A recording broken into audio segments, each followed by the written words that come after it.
We've got the Ovation Legend on the bench here. It's a Legend model number 1717 for those of you keeping score out there. With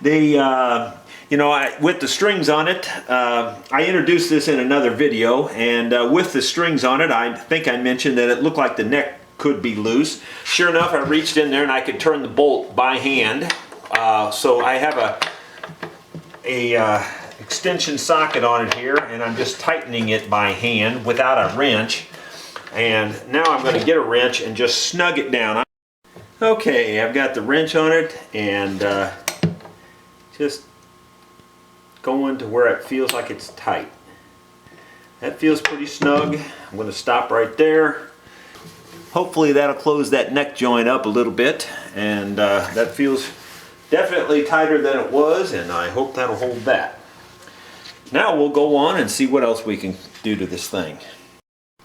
Got the inspection mirror out. It's lighted and I can see up inside the guitar real good. I am looking at the top where that crack appears and trying to determine if the crack goes all the way through. And my guess is that it does, based on what I'm seeing, but it's a little hard to tell. I don't see any other structural issues on the inside top. The top doesn't have a lot of bracing in it, I'll say that. They sure didn't overbrace it. Amazed it's not pulled up more than it is.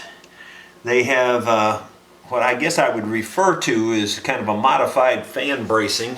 Instead of the bracing coming out in a fan shape, it pretty much just goes straight back. And it's pretty small bracing, but that's probably why it's not bulged up here, is because at least it is braced in this area.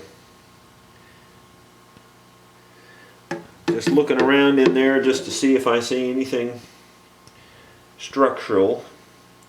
Yeah, I think I do. I think I see a loose brace right here. Yep, it's definitely loose. So the little brace going across here is broken loose.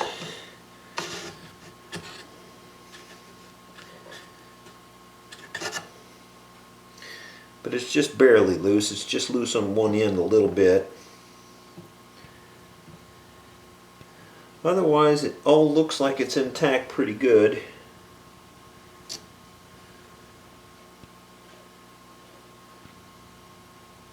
Looks pretty good inside there, really.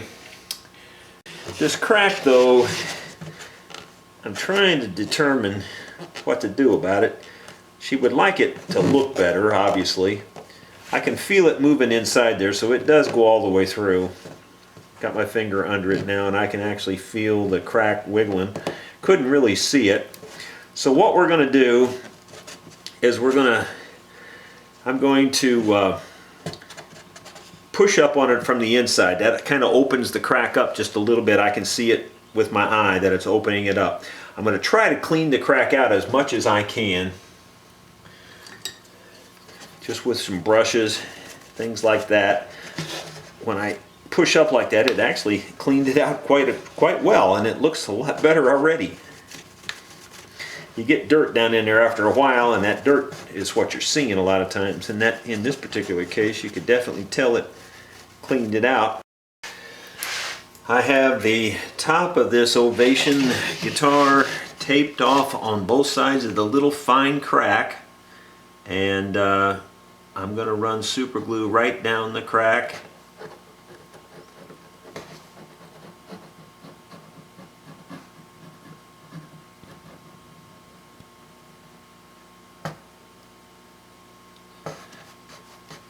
And I'm working the crack like crazy, and I can see the super glue working inside there. It's actually, you can just see it bubbling and sucking in there. When you work that crack like that, that really does help get that stuff down in there.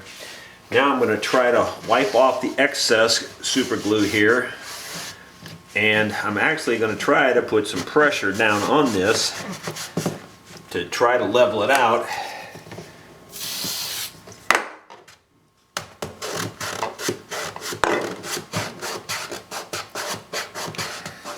put the accelerator on there to try to speed it up, and I'm keeping the pressure on it to try to level it back out so that it's not sticking up like it used to be.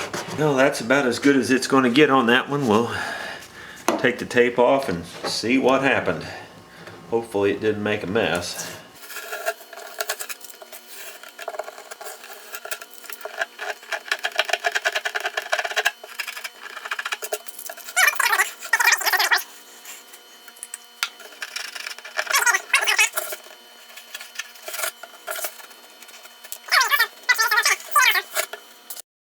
Doing the same technique on this other littler crack, and again, as I rub my fingers under it, I can see it more or less bubbling into that crack. So it's definitely getting down in there, and the more I do that, the better it'll get down in there. Okay, so now let's get rid of that extra, and once again, put a little bit of the accelerator on it and rub it to try to keep it from coming up. Keep it down as much as possible.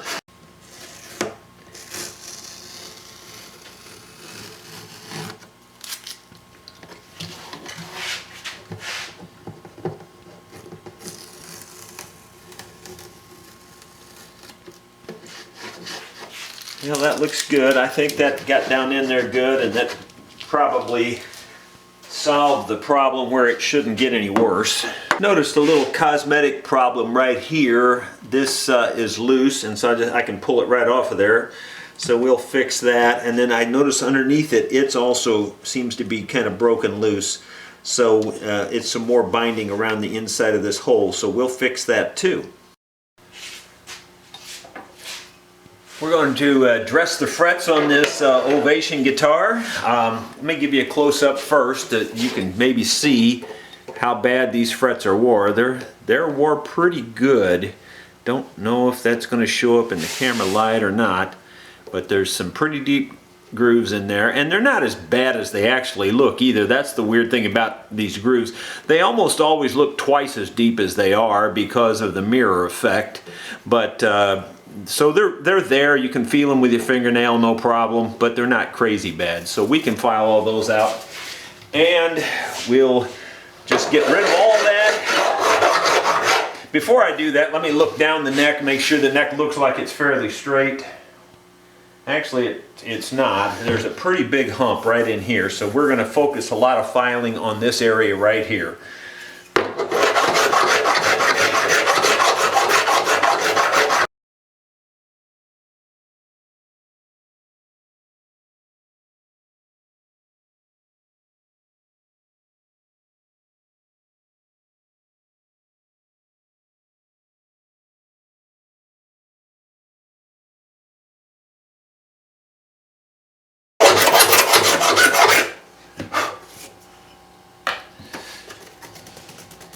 I'm going to check the truss rod. The truss rod, just based on what I can see on the neck, it looks like there could just be a tiny bit of underbow in there.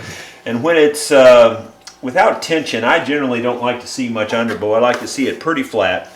So I'm going to check that real quick. Off camera, I checked the truss rod tension, and it was snug. I just turned it just a hair snugger. I wouldn't even call it a quarter of a turn, just made sure it was good and tight. And now I think what I'm going to do is go ahead and recrown all the frets, and then we'll kind of polish each of the frets, and then we'll level in between the frets because there's some grooves in the actual fingerboard too. Maybe you can see these finger grooves in the fretboard here, and we'll get rid of all of that and clean up the whole fretboard, make it look really nice. It'll look almost brand new when we get done with it. The ends of the frets were sticking out a little bit, so I'm rounding them off on the ends so that you don't feel that when you're playing it.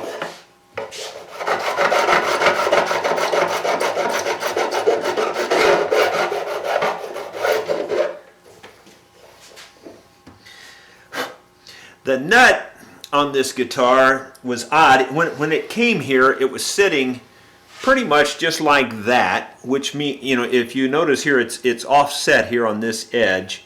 It's not, and it was set that way. As a matter of fact, you can actually even see the string marks, and where I have it lined up is exactly where it was. So you can see that it's off-centered here. But the strings themselves weren't all that off-centered. So if I moved it back to where it should be, then the strings wouldn't be running down the center of the neck. So I'm just going to get rid of this and make a whole brand new nut for this, and it'll be a bone nut anyway. This one's plastic, as you can see the holes in there. It's a plastic nut, so we'll make a better one. Okay, got to recrown all the frets, round them back off. Put my close-up specs on.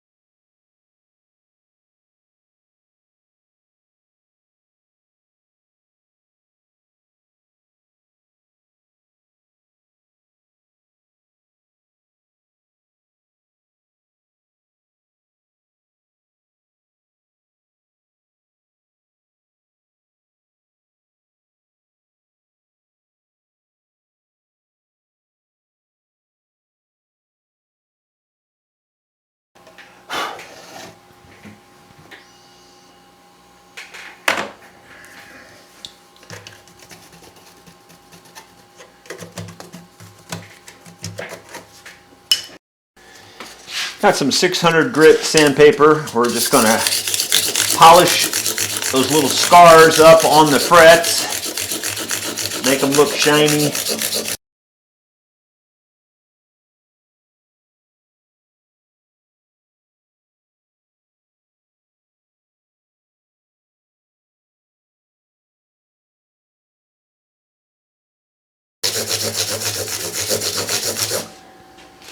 Well, that looks pretty good.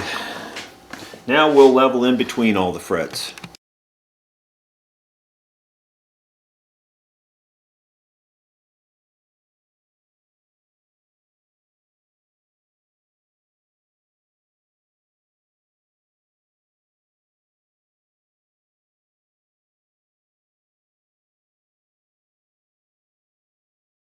So now we're going to oil up the fretboard here and make it look real pretty.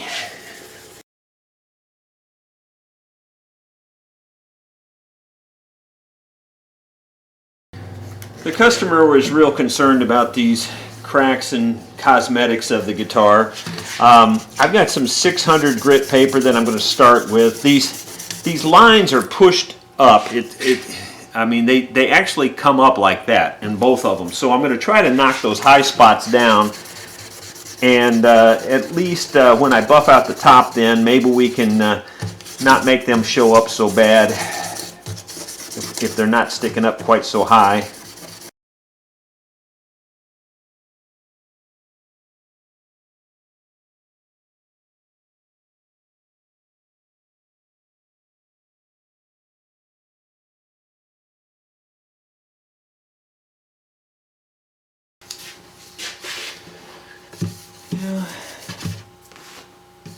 Take that to the buffer and now and see what that looks like. Well, I don't know if it'll show up quite as well on camera, but boy, it really looks a lot nicer here. You can see a lot more reflection in that top now that I've buffed it out. Can't really even tell that I sanded it now. That buffed it out pretty good. You can still see the cracks. I'm going to make a nut for the guitar now, and just got a piece of deer antler here that I made a little flat on this one outside edge that I'm just going to rub across here. I've got this saw set just, probably 100 thousandths thicker than this.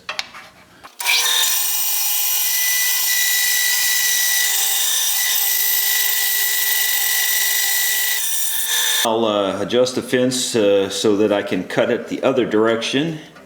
And we'll end up with a rectangular piece that we can mill down to the size we need.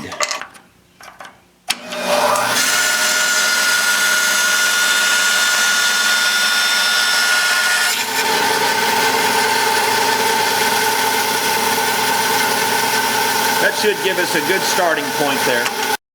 Once again, we're at the trusty thickness sander that I made, and this is 190 thousandths. And so this is 215, so we got to take a little bit off of this, not that much.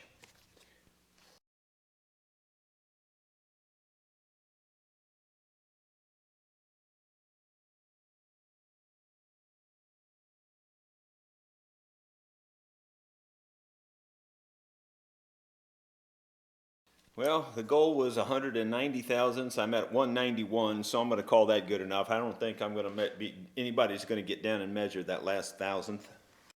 All right, we're at my small disc belt sander, and I've got the table set to 25 degrees, which, you know, sort of matches this. This is round, so you can't really match it exactly anyway, but so I've got that set there, so that's what we're going to do now is round the front of this off.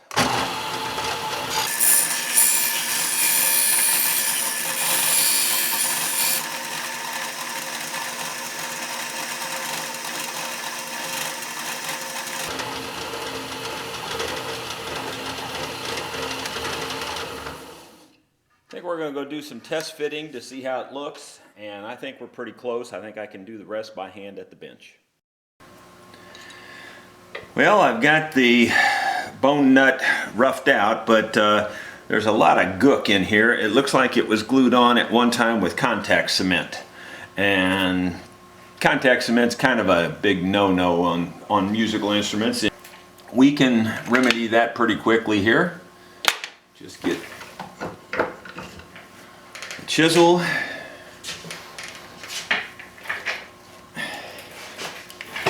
And we'll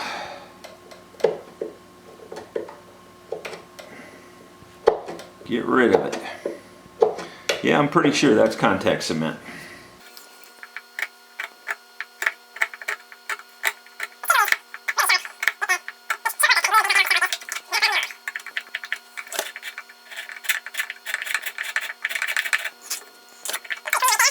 See how that fits on there now. Much better, much better. Fits like a glove. Now it doesn't move. It's exactly where it should be. And it looks to be approximately the right height. Might be a little bit too high right now. But I'm going to get a pencil and mark the ends here and get the ends made, and then we'll glue it in place. Okay, just mark these ends. And I'm coming from underneath to match the curve of the neck and where the peg head joins there.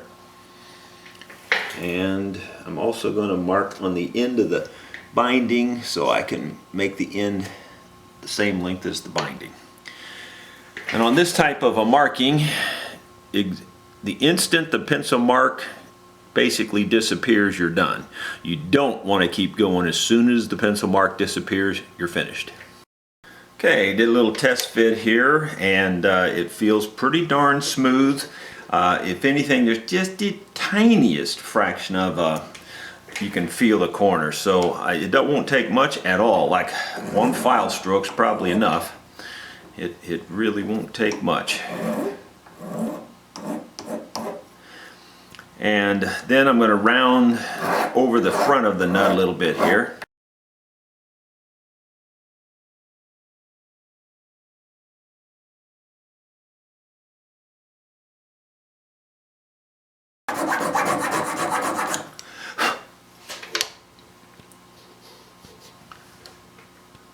I believe that's going to work real nice. We'll go ahead and glue that up, and then we'll start cutting the string slots and that sort of thing.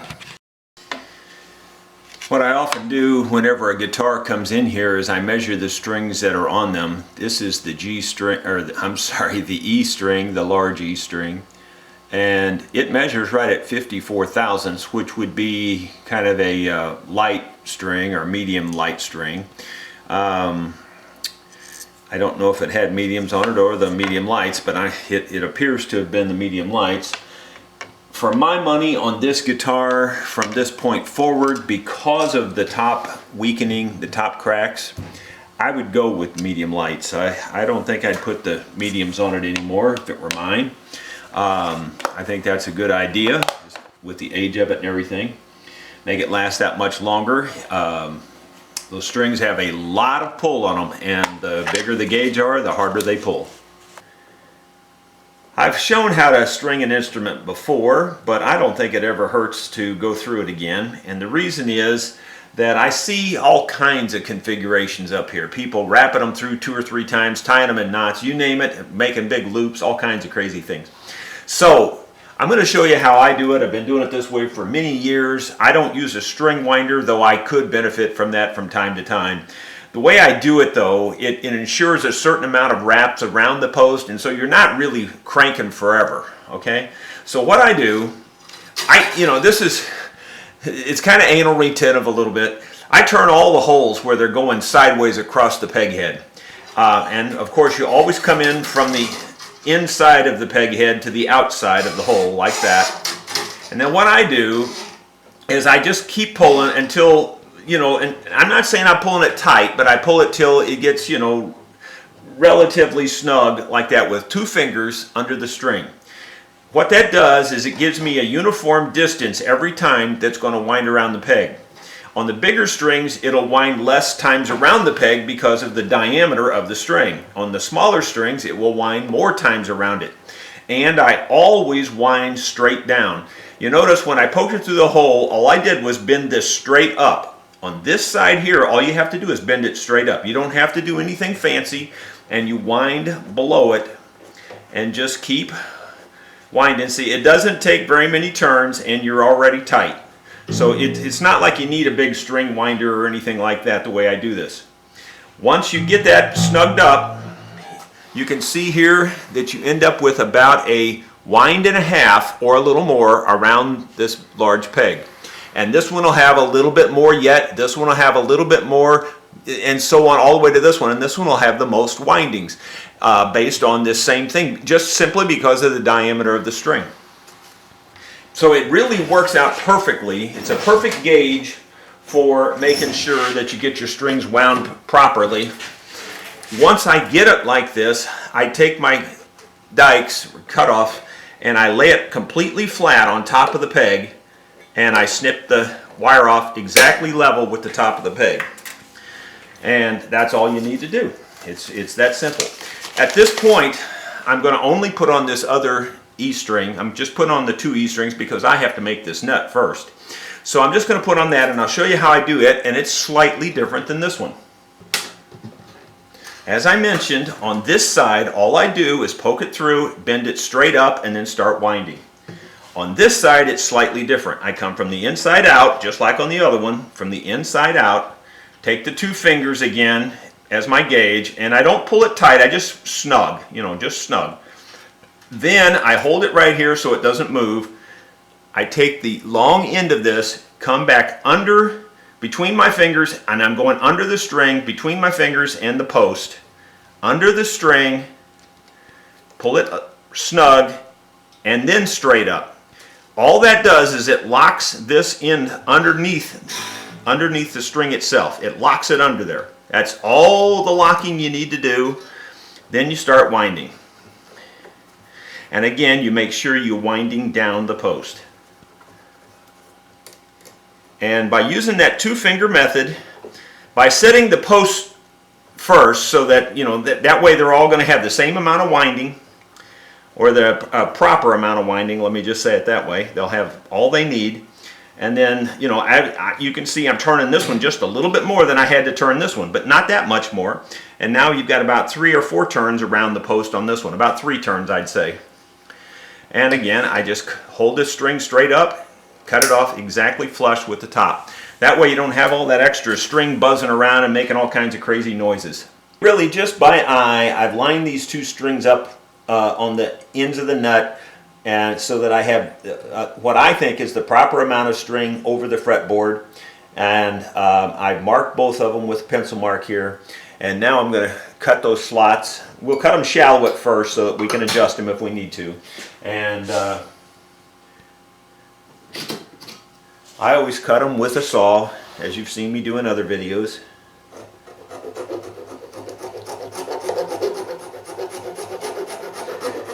If you're wondering why I use a saw, number 1, it's relatively fast. Number 2, it's very accurate. And finally, for the 3rd reason, and probably the most important reason, is that it doesn't load up with material. A file will load up, and pretty soon, just almost as soon as you start filing, your file is full and you can't get cut anymore. This doesn't load up, it cuts the material. And after you learn to use it, it's very accurate. But you know, it's just like any other tool, you gotta learn how to use it. And I basically use it like a file. I'm just kind of rubbing it back and forth there in the groove and rounding the bottom of the groove off. And I'm not sawing like a saw normally, but it really works good. It just is the tool to use, in my opinion.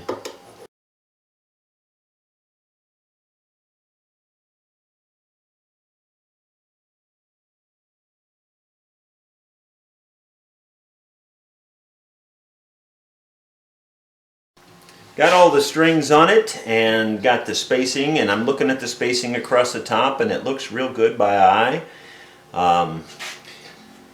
We're way high at this point, so what I'm going to do right now is just start cutting all these slots deeper and lowering them down, and I'm just doing that totally by eye and by feel right now, and not going to measure anything, just going to do it that way.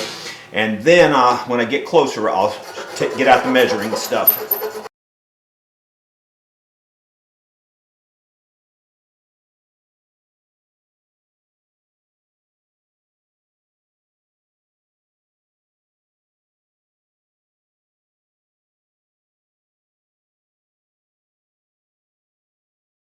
That gets me in the ballpark. I mean, you could play it like that and it wouldn't be terrible. It's just a little higher than I want.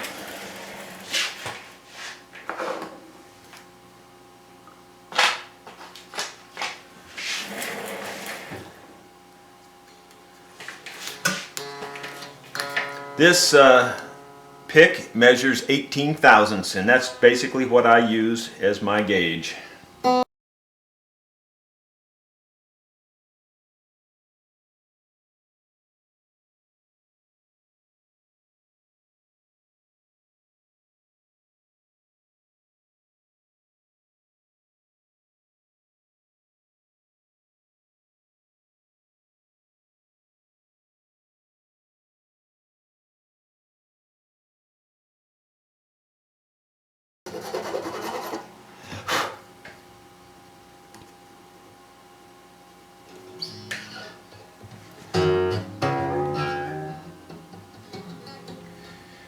I believe that's going to do it. That's got a pretty darn low action. And now what we're going to do is tune it up, and we're going to check the intonation before we go any further. I've got the strings on and tuned up. You can see that the E is right on the money. Now when I noted at the 12th fret, it's showing a full 10 cents high. So that means that the saddle back here needs to go away from this 12th fret to make the string a little bit longer, so it would be a lower note. So I've checked the other ones.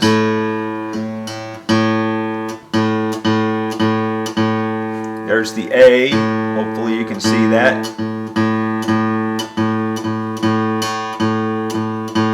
When I note it, it's about 5 to 6 cents sharp.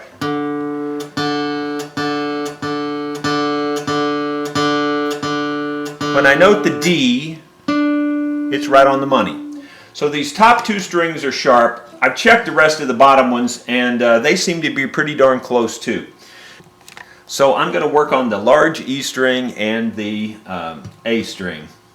And we're going to move those back a little bit. Before I do that, I'm going to check the action up here at the 12th fret.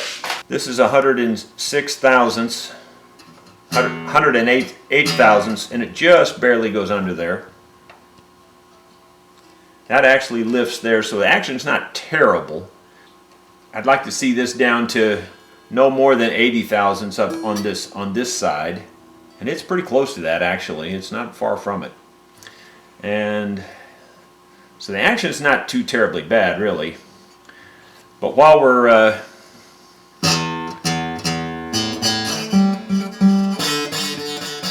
so it's pretty close to 80 thousandths actually in most places. It's the E string is quite a bit higher for some reason. So we can lower that down as we move these two back. I remembered the customer asked me to put a new battery in their pickup on the inside. Now you would think that'd be pretty simple. That battery had expanded. I don't know if you can see the bulge in the bottom of it or not, but there's a bulge in it here, and it had growed inside that compartment and it wouldn't come out. I really had to pull to get that thing out of there. And so I look at it and the expiration date is 2007. So, you know, about 9 years ago, and March of 2007. So it's about 9 years past that. And it has 0 voltage in it. I checked it. It didn't even have 1 volt. So it was time to replace it. Well, I've marked this bridge and saddle. They don't want to come out of there because of the electronics on the inside, and I don't see any point in getting into it that deep at this point. So I marked on here where I can move this back to, and I'm pretty sure that that's going to work. That's also going to lower the action on those 2 strings just a little bit, which is fine. They could use a little bit of lowering anyway. But the rest of it's pretty good, and anyway, we're just going to move this back. Now, the problem is finding something to cut this back with. And in this particular case, I think I'm going to go ahead and use a Dremel tool and just get in there and cut it back. It's very difficult to file it because of the bridge in the way, and so a Dremel tool is about the only thing I've got that I think I can use. I've got a little grinding tip on the end of this, and ordinarily that's not what I would use, but in this particular case I don't want to make a mistake, and I think the grinding thing is going to go easier and slower, and I can work with it you know, in a slower pace.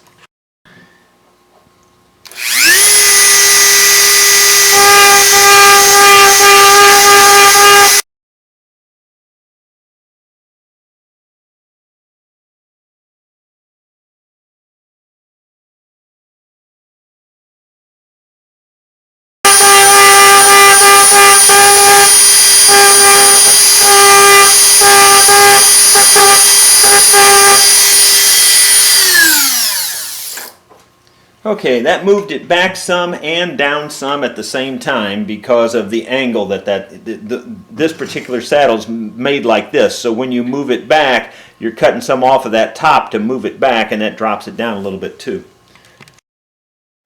Okay, hopefully you can see the tuner.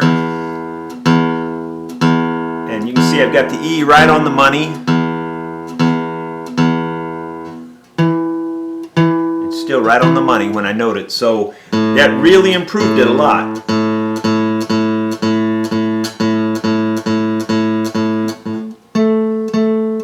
Perfect. That's the A. The rest of them are real close.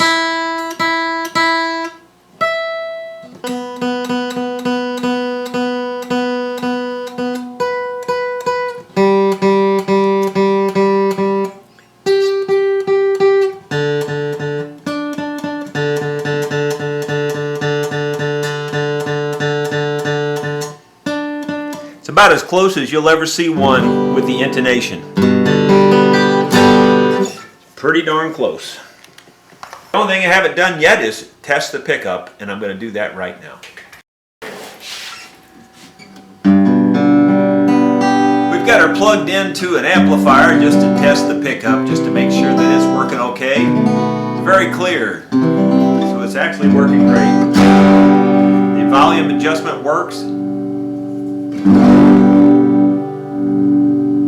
So everything's real good, and I believe that's going to be a wrap for this one. I hope you enjoyed this segment on this Ovation Legend. Thank you for watching.